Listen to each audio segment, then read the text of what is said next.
Assalamualaikum warahmatullahi wabarakatuh. Bagaimana kabarnya hari ini anak-anak? Semoga kalian semua dalam keadaan sehat dan baik ya. Anak-anak, kemarin kita sudah belajar cara penjumlahan. Nah, kalian masih ingat kan bagaimana cara menjumlah? Nah, hari ini kita akan belajar tentang perkalian. Apakah perkalian itu? Nah, kalian harus tahu dulu apa arti dari perkalian. Perkalian adalah penjumlahan yang dilakukan secara berulang-ulang. Nah, hari ini Umay akan memberikan contoh kalian bagaimana tentang perkalian. Di rumah kalian harus mendengar dan menyimak ya. Oke anak-anak, di sini Umay mempunyai 3 piring dan juga beberapa burung origami. Nah, hari ini kita akan belajar perkalian dengan menggunakan media tersebut. Kalian dengarkan ya. Oke, sekarang Umay akan menyiapkan 3 piring. Kalian lihat ya. Di sini ada 3 piring. Setiap piring akan Umay isi dengan 4 burung origami. Kalian di rumah juga dihitung ya. Ini ada 4 burung origami. Oke, kalian lihat ya, di sini setiap piringnya ada 4 burung origami. Pertanyaannya adalah berapa jumlah seluruh burung origami? Nah, kalian lihat video setelah ini ya. Kalian di rumah juga ikut untuk menghitung. Oke anak-anak, dari penjelasan sebelumnya Umay menjelaskan bahwa tadi Umay mempunyai 3 piring. Ya, mempunyai 3 piring. Nah, setiap piring Umay isi 4 burung origami. Nah, sekarang bagaimanakah bentuk perkaliannya? Kalian lihat ya bagaimana bentuk perkaliannya. Umay tulis. Yang pertama, nomor 1. Bentuk perkaliannya, tadi ada berapa piring anak-anak? 3. Kita tulis 3. Oke. Dikali, ini adalah tanda kali. Nah, dikali. Nah, setiap piring tadi ada berapa burung origami? Setiap piringnya kita isi tadi sebanyak 4. Ditulis ya, isinya ada 4.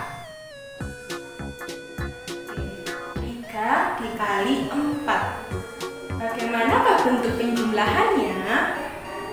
Kita tulis 3 dikali 4, maka bentuk penjumlahannya adalah 4-nya sebanyak 3. Oke, kita jumlahkan ya. 4 ditambah 4 ditambah 4. Nah, ini adalah bentuk penjumlahan dari perkalian 3 dikali 4. Jadi 4-nya sebanyak 3, bukan 3-nya sebanyak 4. Oke anak-anak, kalian paham ya di rumah? 4-nya ada 3. Oke, sekarang kita jumlahkan. 4 ditambah 4 sama dengan 8. Oke. Ya. Kemudian 8 ditambah 4 sama dengan 12. Oke. Nah, jadi 3 dikali 4 sama dengan 12. Begitu ya anak-anak. Jadi hasil perkalian dari 3 kali 4 sama dengan 12. Inilah yang dinamakan konsep perkalian, yaitu penjumlahan yang dilakukan secara berulang-ulang. Ya, jadi di sini Umay mengingatkan lagi 3 dikali 4 yang dijumlahkan adalah 4-nya. 4 4-nya sebanyak 3 kali. Ya, bukan 3-nya ada 4. Yang misalkan kalian menjawabnya 3 dikali 4, misalkan 3 dikali 4, kalian menjawabnya 3 tambah 3 tambah 3 tambah 3. Nah, ini salah ya anak-anak. Nah, kalau kalian menjawab seperti ini salah ya. Yang betul adalah ini, 4-nya sebanyak 3, bukan 3-nya sebanyak 4. Oke anak-anak, kalian paham ya? Nanti kalau kalian tidak paham, kalian boleh mengulangi videonya lagi. Bu Mai berikan contoh berikutnya. Karena Bu Mai akan memberikan contoh berikutnya agar kalian lebih paham lagi. Di sini Bu Mai mempunyai 4 gelas. Oke, kalian simak ya, ada 4 gelas. Kemudian ada beberapa spidol. Nah, di sini Bu Mai mempunyai banyak spidol. Nah, Bu Mai akan mengisi setiap gelas ini ada 5 spidol. Oke, kita bersama-sama. Oke, ini ya, ada 5 spidol. 1, 2, 3, 4, 5. Mengisi dengan 5 spidol. Nah, kalian di rumah juga harus menyimak ya. Oke, Bu Mai sudah mengisi setiap gelas ini terdapat 5 spidol. Ya, kalian lihat ya, ada 5 spidol. Oke. Nah, sekarang berapakah jumlah spidol seluruhnya? Nah, kalian simak lagi seperti tadi Bu Mai menjelaskan tentang perkalian yang pertama. Oke, Bu Mai di sini akan menulis ya. Sama halnya seperti tadi. Di sini ada berapa gelas anak-anak? Ada 4 gelas. 1, 2, 3, 4. Ada 4 gelas. Kita tulis 4 dikali, jangan lupa tanda kalinya. Kemudian di setiap gelas ini ada berapa spidol? Tadi ada 5. Ada 5 spidol. Nah, bagaimanakah bentuk penjumlahannya? Nah, kalian simak sama seperti tadi. 4 dikali 5 bila diubah penjumlahannya menjadi 5-nya sebanyak 4.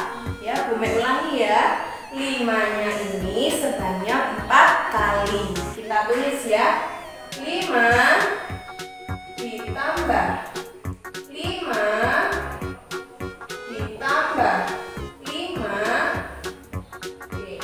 Nah, kalian lihat 5-nya ada 4. 1, 2, 3, 4. Kenapa 5-nya ada 4? Karena 4 kali 5. Ya, jadi 5-nya sebanyak 4. Sekarang kita jumlahkan. 5 ditambah 5 sama dengan, kalian di rumah juga ikut menghitung. 5 tambah 5 sama dengan 10. Oke, sekarang kita lanjut. 10 ditambah 5 sama dengan 15. Ya, kita lanjutkan. 15 ditambah 5 sama dengan 20. Oke, nah penjumlahan ini kalian ingat-ingat kemarin kita sudah belajar tentang penjumlahan bersusun ya. Sekarang berarti 4 dikali 5 sama dengan 20. Kita tulis di bawahnya 20. Jadi hasilnya 4 kali 5 sama dengan 20. Nah, agar kalian lebih paham lagi, coba kita hitung apakah benar sebanyak 20. Kita hitung bersama-sama ya. Di gelas pertama. 1, 2, 3, 4, 5. Mulai ambil 6, 7, 8, 9, 10.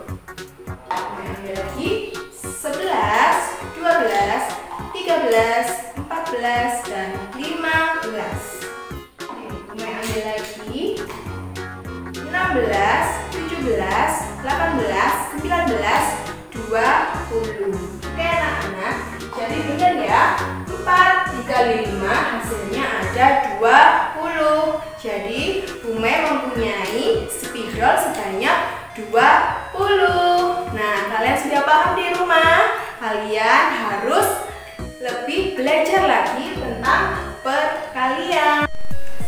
Oke anak-anak, nah tadi kita sudah belajar tentang perkalian dengan konsep penjumlahan. Nah, sekarang kita akan belajar perkalian dengan cara bersusun. Seperti video yang kemarin, kalian sudah belajar penjumlahan bersusun di mana ada nilai tempat satuan, puluhan, ratusan, dan ribuan. Oke, sekarang kita coba ya.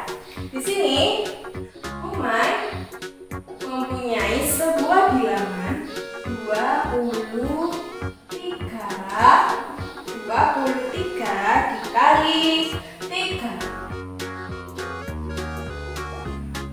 Nah, ini namanya adalah perkalian bersusun ya anak-anak.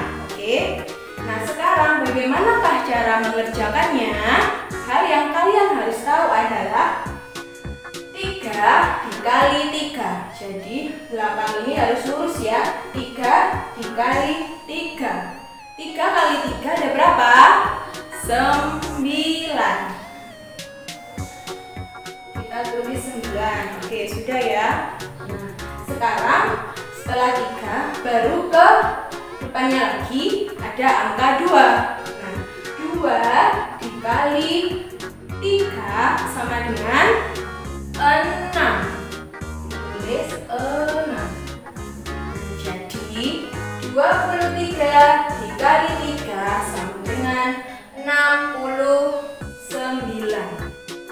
Sudah paham anak-anak? Semoga Umay berharap kalian paham ya. Oke, sekarang cara kedua. Contoh kedua maksudnya gimana? Oke, sekarang kita ke bilangan ratusan. Misalkan ada angka 211 ya, 211 Umay kalikan dengan angka 2. Ada berapa Pak? Oke, 211 dikali 2. Nah, kalian harus tahu 1 dikali 2. Yang paling belakang dulu yang harus dikali. 1 kali 2 sama dengan 2. Ya. Setelah angka ini baru angka depannya lagi. 1 ya, ini ya, 1 kali 2 sama dengan 2. Oke. 2 kali 2 sama dengan 4. Nah, anak-anak, cara mengkalikan bersusun seperti ini caranya. Nah, kalian di rumah juga harus berlatih lagi. Ya anak-anak, begitulah cara perkalian dengan cara bersusun. Oke anak-anak, inilah materi dari Umay ya. Semoga kalian paham di rumah dan tetap semangat dalam belajar. Dan ingat, karena materi kita sudah perkalian, jadi kalian harus hafal perkalian 1 sampai 10. Oke, begitulah dari Umay. Dadah.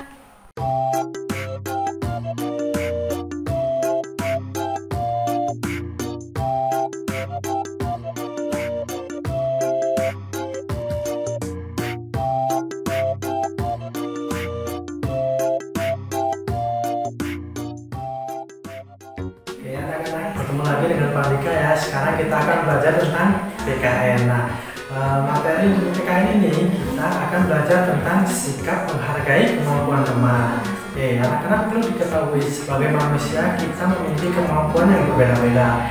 Ada yang bisa melompat tinggi dan ada yang tidak bisa, dan ada yang pintar matematika dan ada yang pintar tentang olahraga. Jadi kemampuan manusia itu berbeda-beda. Nah, dengan perbedaan itu antara manusia, anak-anak harus menghargai satu sama lain, Mas. Seperti pembelajaran sebelumnya, anak-anak telah belajar tentang sila kedua. Jadi di sila kedua itu anak-anak harus menghargai satu sama lain. Nah, sikap menghargai satu sama lain ini sangat berguna untuk anak-anak dan teman-teman. Jadi anak-anak harus mempunyai sikap atau sifat menghargai satu sama lain agar tidak ada rasa sombong dan dijauhi oleh teman-teman yang lain. Nah, sekarang kita akan belajar materi tentang peduli sesama teman ya. Oke, kita akan membahas tentang peduli sesama teman. Saya berikan satu contoh ya. Jadi, apabila ada teman kalian sakit, apa yang harus anak-anak lakukan? Atau sikap apa yang anak-anak harus lakukan? Nah, saya akan berikan satu contohnya berikut ini. Jadi, apabila anak melihat temannya sakit, anak-anak harus bersikap, harus menjenguknya. Nah, setelah menjenguknya, apa yang harus dilakukan lagi? Mendoakannya agar cepat sembuh. Dengan sikap itu, anak-anak sudah menunjukkan rasa peduli terhadap teman. Nah, setelah itu saya akan menjelaskan peduli itu apa. Peduli adalah sikap memperhatikan keadaan sekitar. Jadi peduli terhadap lingkungan sekitar, terhadap sekitar anak-anak, seperti kepada teman-teman kalian atau kepada orang tua atau kepada siapapun. Jadi harus memiliki rasa peduli. Nah, setelah itu sikap peduli termasuk sifat yang terpuji selama kepedulian kita tidak sampai mengganggu atau mencampuri urusan teman yang lain. Sikap peduli kepada teman juga bisa dilakukan dengan cara memberi saran. Nah, sarannya itu seperti apa? Sebelum itu saya akan jelaskan saran itu apa. Oke, sekarang kita akan membahas tentang saran ya. Apa itu saran? Saran adalah pendapat atau anjuran yang dikemukakan untuk dipertimbangkan sebagai penyelesaian masalah. Nah, apabila anak-anak memberikan saran, anak-anak harus berbahasa yang sopan dan santun agar tidak menyinggung perasaan orang lain. Nah, selain saran, anak-anak juga bisa menambahkan solusi. Setelah saran kan biasanya ada solusi. Nah, solusi itu biasanya atau sebaiknya disertai dengan alasan. Nah, apabila ada saran, ada solusi, baru ada alasan. Nah, saya akan kasih satu contoh dengan sikap peduli dengan meliputi saran, solusi, dan alasan. Nah, sekarang apabila teman-teman kalian ada yang belum mengerjakan tugas saat kemarin, jadi apa sikap anak-anak yang harus tunjukkan? Nah, solusinya bagaimana atau sarannya bagaimana? Nah, sarannya anak-anak harus mengingatkan teman kalian untuk selalu mengerjakan tugas. Dan solusinya bagaimana? Solusinya teman kalian harus mengerjakan tugas itu saat sore atau malam hari setelah pada maghrib. Dan alasannya apa? Dan alasannya karena dengan mengerjakan tugas, nilai-nilai teman kalian itu bisa memuaskan atau bagus. Nah, jadi kalian harus peduli dengan teman. Jadi dengan meliputi apabila ada yang memiliki masalah harus memberikan saran, solusi, dan alasan. Nah, sekarang kita akan belajar tentang memberi saran. Nah, saya akan memberikan satu contoh saran ya, anak-anak kita perhatikan. Ada banyak sekali lalat di sekitar kita. Nah, lalat merupakan hewan yang dapat menyebabkan penyakit. Oleh karena itu, kita harus menutupi makanan yang ada di rumah kita atau di sekitar kita agar terhindar dari lalat, karena lalat dapat menyebabkan penyakit. Contohnya seperti perutnya sakit, diare, dan lain-lain. Nah, kita harus memberikan saran kepada orang lain ataupun semuanya bahwa kita harus menjaga kebersihan agar kita terhindar dari penyakit. Dengan contohnya salah satunya yang barusan saya bahaskan yaitu menutup makanan di sekitar kita atau di rumah atau dimanapun agar terhindar dari lalat atau hewan yang lain. Nah, sebelum memberikan saran terhadap suatu masalah, kita harus memahami terlebih dahulu permasalahannya. Nah, saran merupakan pendapat, usul, anjuran yang ingin disampaikan untuk dipertimbangkan. Jadi saran itu pendapat, anjuran, dan usul yang kita kemukakan kepada orang lain. Saran itu sangat berbeda. Saran itu biasanya berbeda-beda. Jadi anak-anak bisa dipilih-pilih sendiri mana yang cocok atau yang bagus untuk anak-anak atau yang tidak cocok. Nah, seperti saya kasih contoh satu lagi untuk saran yang bagus. Seperti anak-anak, ayo kita belajar berpikir lagi agar kita mendapatkan nilai yang bagus. Jadi saran itu bagus untuk anak-anak karena untuk kedepannya lagi anak-anak itu bisa belajar lebih giat lagi, disiplin. Jadi tidak hanya mau ulangan saja, anak-anak itu belajar. Jadi setiap hari harus belajar agar lebih menambah wawasan dan ilmu. Jadi anak-anak itu bisa lebih enak kalau ada ulangan mendadak. Jadi anak-anak harus mengikuti saran tersebut. Nah, apabila ada saran yang tidak bagus atau tidak cocok kepada anak-anak, seperti saya kasih contoh lagi ya, teman anak-anak ada yang menyarankan, ayo kita nyontek biar nilai kita bagus. Nah, itu adalah saran yang buruk atau yang menyesatkan. Jadi anak-anak tidak harus mengikuti saran tersebut karena menyontek adalah sesuatu yang buruk untuk dilakukan oleh seorang, termasuk anak-anak juga. Jadi tidak perlu diikuti ya untuk saran tersebut. Jadi apabila saran tersebut tidak cocok atau tidak bagus untuk anak-anak, anak-anak harus bisa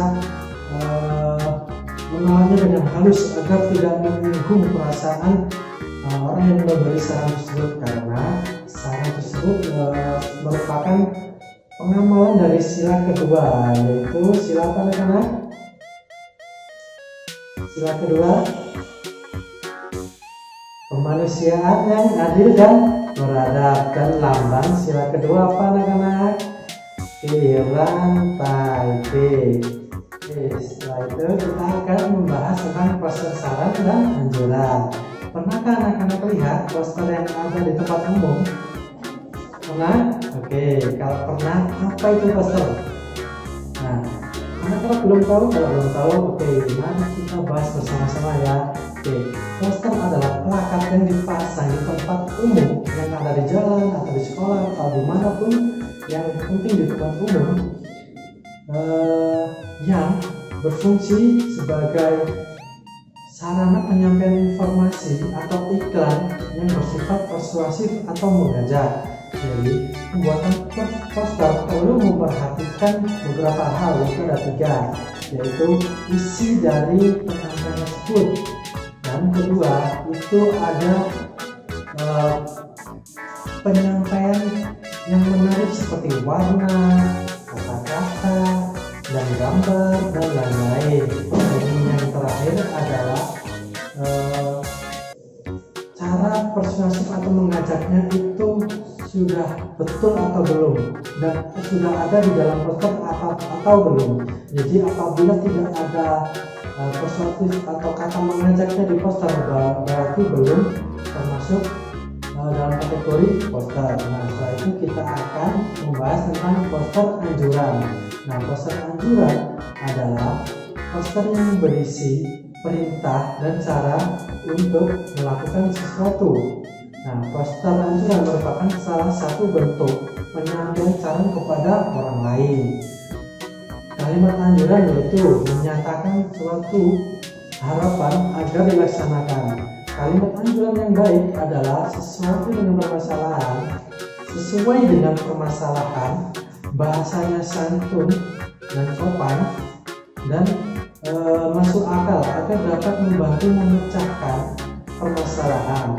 Kalimat anjuran biasanya diawali dengan kata sebaiknya, seharusnya, dan lebih baik. Oke, sebentar lagi Pak Dika akan memberikan contoh poster anjuran yang berada di sebelah kiri saya.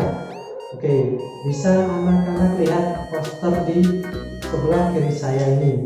Nah, bisa anak-anak lihat ya poster di sebelah sini, bisa kalian baca ya, ada Ingat demam berdarah, ingat 3M. Jadi apabila ada wabah demam berdarah, anak-anak harus ingat 3M. Jadi 3M itu apa saja? 1. Menguras tempat yang bisa menampung air seperti bak mandi, gayung, bak atau lain-lain. Yang kedua, M-nya P, harus mengubur barang-barang yang bisa menampung air. Contohnya ada botol, terus ada apa lagi? Ada gayung, ada apa lagi? Oke, jadi anak-anak bisa melihat contohnya sendiri ya di sekitar kalian.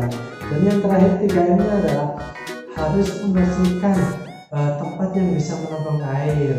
Nah, jadi tempat-tempat yang bisa menampung air itu jangan sampai kotor biar tidak ada jentik-jentik nyamuk ya, agar tidak terjadi demam berdarah di sekitar kalian. Nah, sekian dari saya ya, dari Pak Andika tentang materi PPKN yang mulai dari terkait teman, peduli dengan teman, saran, dan poster. Nah, oke, sekian materi dari kami rekan ya.